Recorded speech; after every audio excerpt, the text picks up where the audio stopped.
afternoon. I've been wondering about abundance and scarcity. There's this narrative that says surf spots have more people than waves. Waves are scarce, so people fight and scare outsiders away. And then at wind spots, we have more waves than people. Waves are abundant, they're everywhere, so everyone cooperates, shares, and welcomes new people.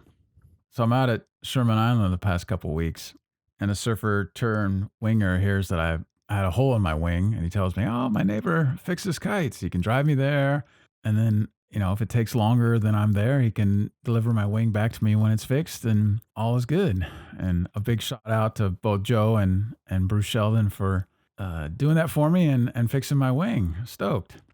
And I've had tons of experiences like that at wind spots. Very similar. Everyone's like going out of their way to help each other. It's awesome.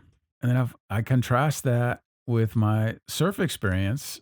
I've told this story before, but I'm out at Fort Point years ago, and a wave comes, and some of us are caught inside, and we're paddling out, and this one guy turns, spins around, runs me right over, puts a huge gash in my board, and when I call him out on it, say, "Hey man, there's a big gash," he says, "Oh, there was a wave," basically saying, "Tough luck, that, like, deal with it yourself. You shouldn't have been in the way," that kind of vibe, and I've had decades of similar experiences at surf spots with surfers. So my experience at both surf spots and wind spots seems to verify this narrative. And yet I'm wondering, there's something about it that I just have questions. I ask, what if I apply myself to that narrative? Like, how do I behave? Do I fit into this narrative? Like when I go to crowded surf spots, when I lived in surf towns, was I a jerk? Did I try to scare people away, tell tourists to beat it? When I lived in the city and I was a few blocks from Fort Point, was I down there every day trying to fit into the crew and be like the stink eye king and do all that? And the answer is no, but why? Why didn't I do that?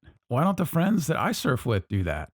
I mean, do you do that? How do you behave at wind spots? And is it different when you go to a surf spot? Are you welcoming and kind at one and a hostile jerk at the other? If so, why? Or if not, why? And so I heard the story from my mentor.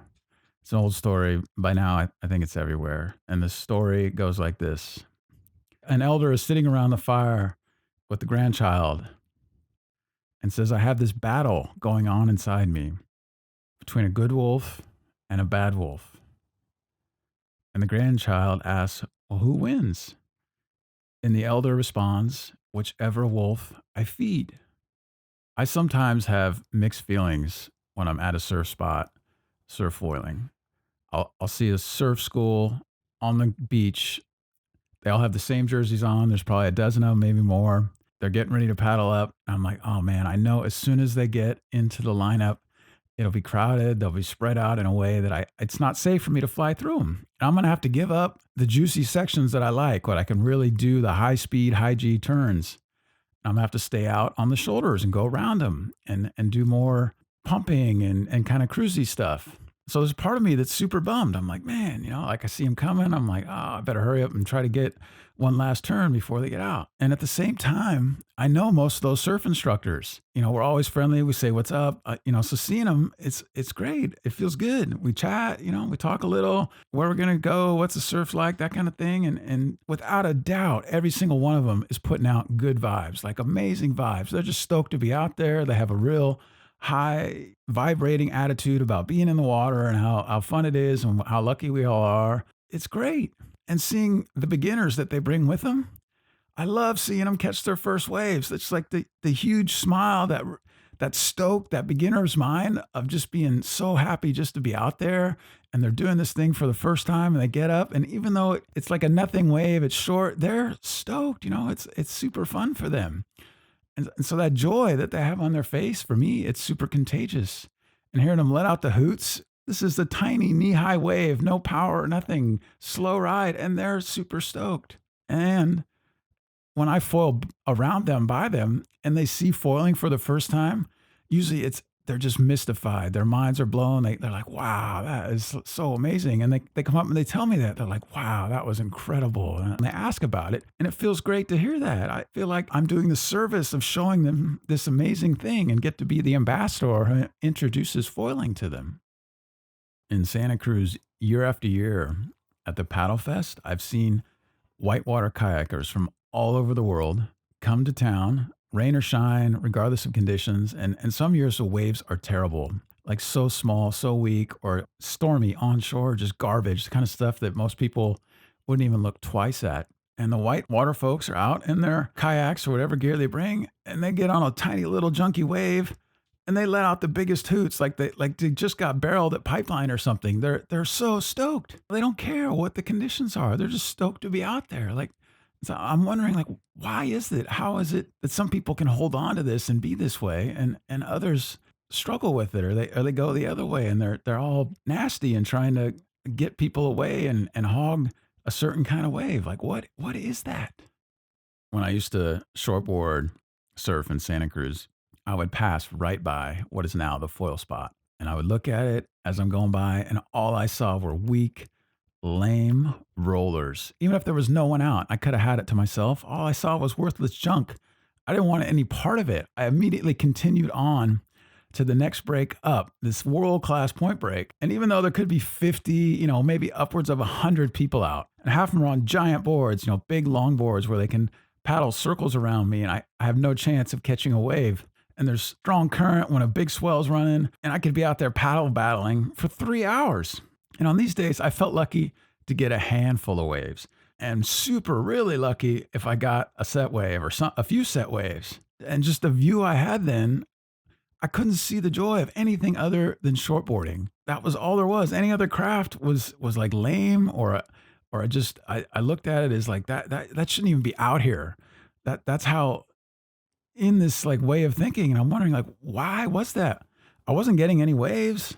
Like, why was I so committed to that? I was an average shortboarder, especially compared to Santa Cruz. There are tons of pros out there.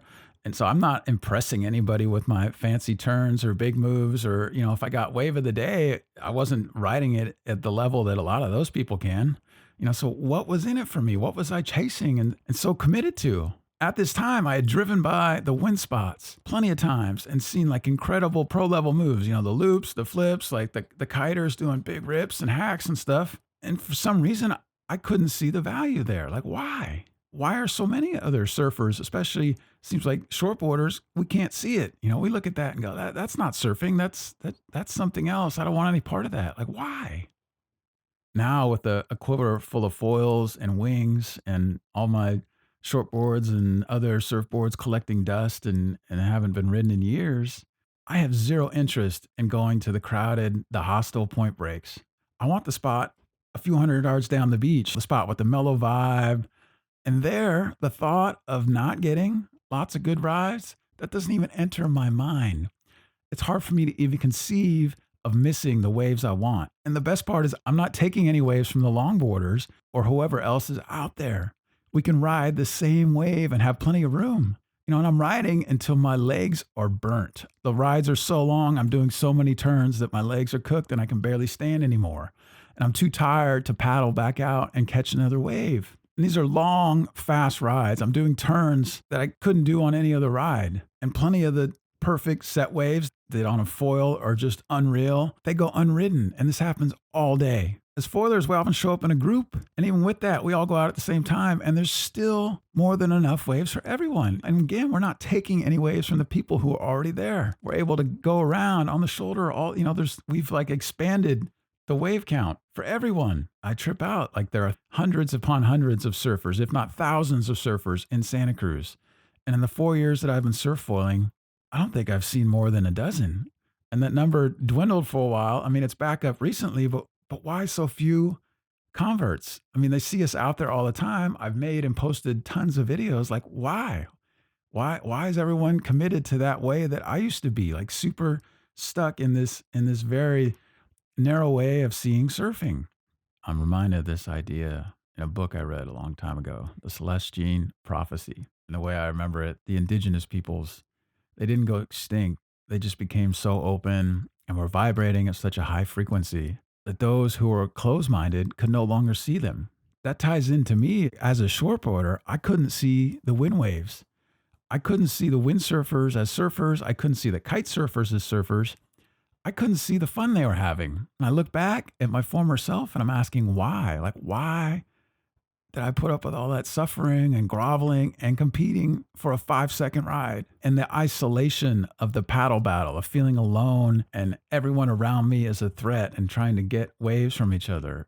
Why was I so worried that they were going to take away that tiny little piece of pie that I'd managed to wrestle for myself? I did that for decades. Like, why? Both now and looking forward, I'm looking to downwinders on the open coast and these big, empty, nuking wind swell. I'm asking, why am I not out there?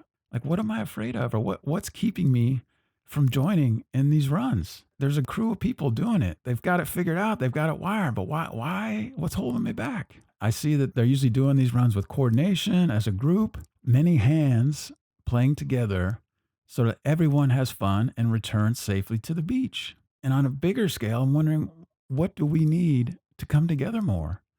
And instead of fighting over who gets the biggest piece of the pie, we see that there are plenty more pies out there, more than enough for everyone.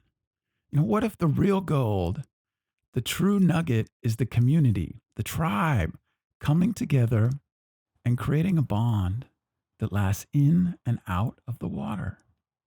Together. Together.